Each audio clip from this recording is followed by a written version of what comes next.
to implement more than 900 national and around 10,000 state laws. Add to this the diversity of India's society. People from all the major religions of the world live here.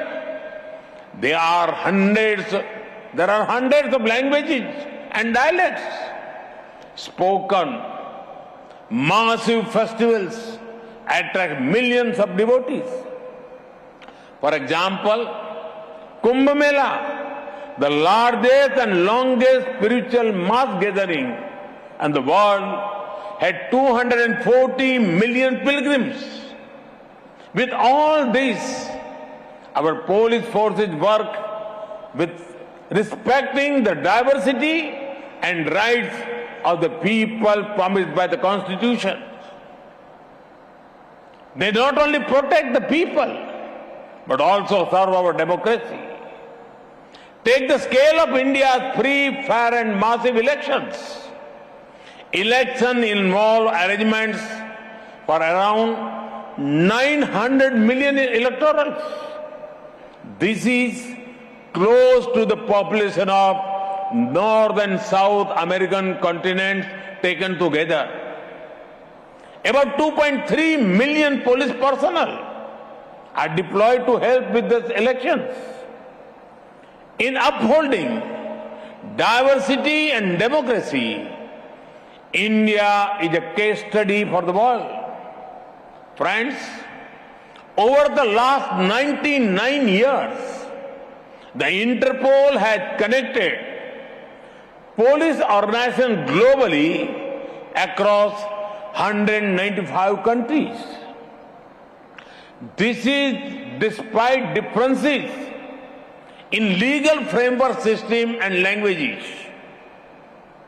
In recognition of this, a commemorative stamp and a coin have been released today.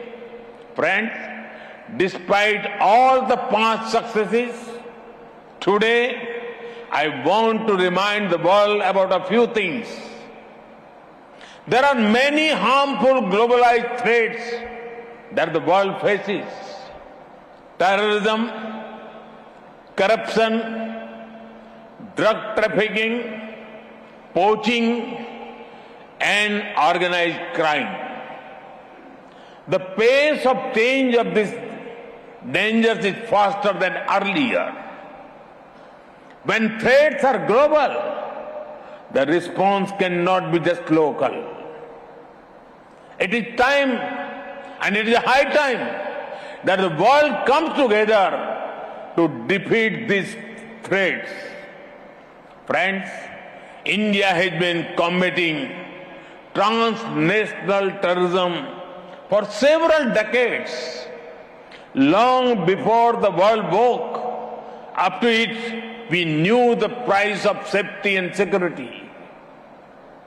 Thousands of our people made the ultimate sacrifice in this fight. But it is no longer enough that terrorism is fought only the physical space. It is now spreading its presence through online radicalization and cyber threats. At the click of a button, an attack can be executed or systems can be brought to their knees.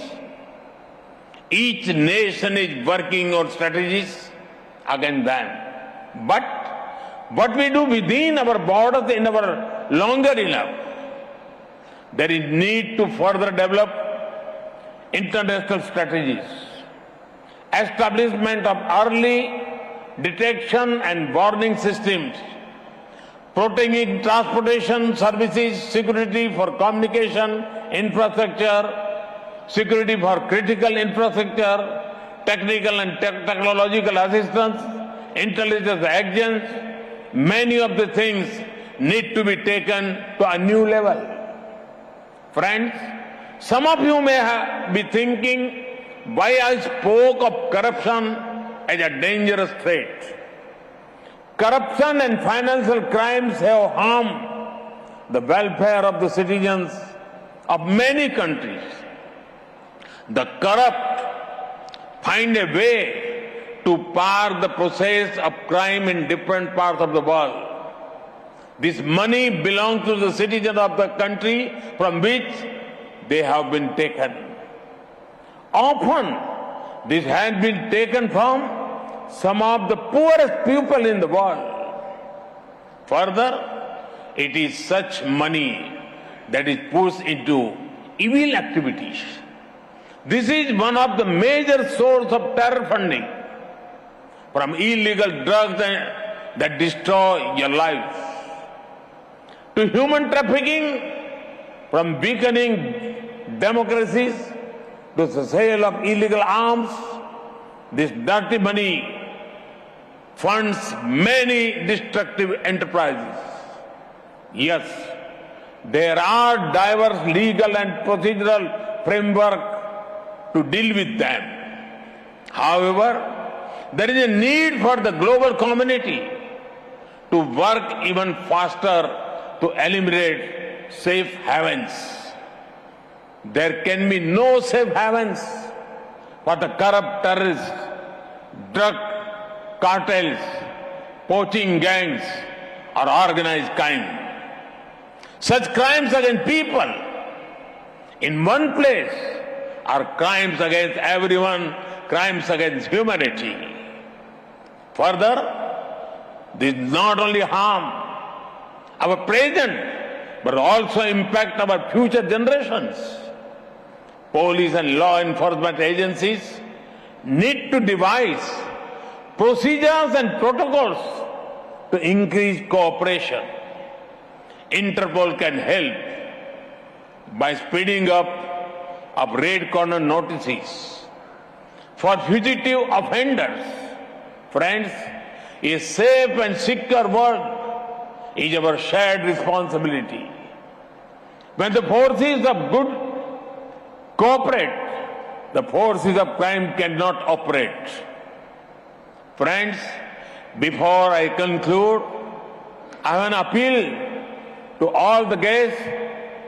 Do consider visiting the National Police Memorial and National War Memorial in New Delhi. You can pay respect to the heroes who laid down their lives to keep India safe. These were men and women, just like many of you, ready to do anything for the nation. Friends, let communication, collaboration and cooperation defeat crime, corruption and terrorism. I hope the 90th International General Assembly proves to be an effective and successful platform for this. Once again, I welcome you all to this important program. Thank you. Namaste.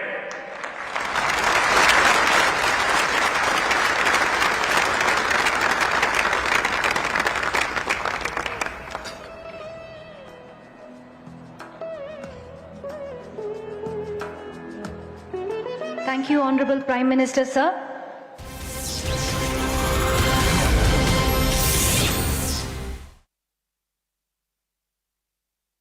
And more importantly, what does it feel as far as the election process is concerned? If you do have a backing, why not keep it to yourself till the time the elections are over? But RP is saying, let me bring you in the conversation. The Congress is saying this is an internal process for us. At least we have one. The BJP doesn't even have one.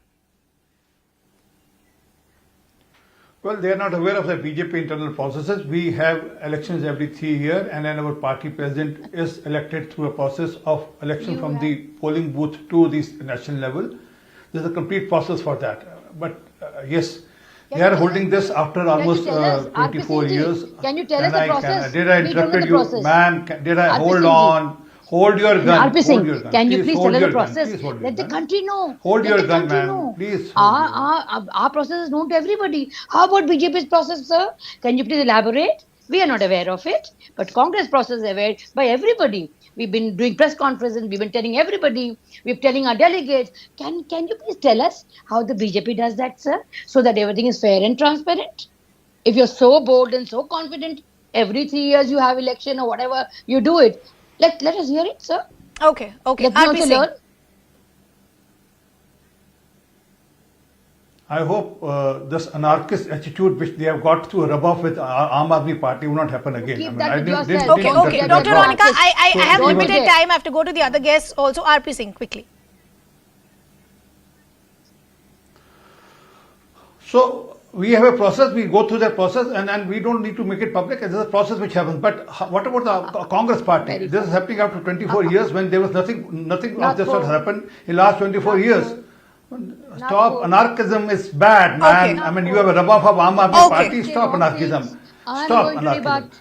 You have proven to be, stop that. you are going to be part of the urban Okay, national let's team not get now? personal. Dr. Onika, the it's not going to be problem fair is, to the we panelists and still it's not remember going to be Sitaram- fair Sir, to the we debate still as remember well. The Sitaram larger Kesavan, question ma'am. that is still being I'm not raised prepared is to. this, and I want to bring in Advaita in the discussion. Don't The be. larger question that is being raised is, at a time when you have a host of leaders coming out and backing Mallikarjun Kharge, the message that is being sent out is that this is a man who's seen close to the Gandhis, and that means the key decisions still will be taken by the Gandhis. You can have an election, you can have anybody at the helm, but the key decisions will still be with the Gandhis. Yes, I think this was an opportunity for the Congress to have two conversations. One was a conversation within themselves, which is to say that, yes, we're having an election after 24 years. Yes, we're going to have somebody who is a non-Gandhi standing for election. And they seem to have carried out on both of those promises. More than 9,000 people, delegates turned up for the election. That does offer it a certain amount of sanctity as far as the interior dialogue of the Congress party is concerned. Now, the second conversation that they needed to have was to have with the general public, who were observing this when they were not observing the Bharat Jodo Yatra, and when they were not observing the Bharat Jodo Yatra, they were watching what happened in Rajasthan. So the Congress was really cannibalizing its own media space, so to speak. And today, AAP cannibalized that media space with their whole impromptu rally as Sisodia went to the CBI headquarters, whilst Sonia Gandhi was casting her vote. So I think, there is this scramble for attention with the public and have that conversation with the public, because this accusation of being a privately held firm and run by a dynasty has hit the Congress hard, and they needed to break away from that. Sure. Unfortunately, has this process delivered on that for the public? Are the public looking at this process as something that was equitable, that offered a level playing field? No, they're not, because it's there for everyone to see what's going on. You just have to listen to the candidates themselves, listen to what Dr. Shashi Tharoor had to say. Yeah. I mean, Pradesh Congress committee presidents were not really keen on meeting him. He didn't feel like he was offered a level playing Correct. field. You know, So to that's a fair speak. point that Delegate Advaita is lists were making, and not I want to take on available from to that him. to Rashid. Has this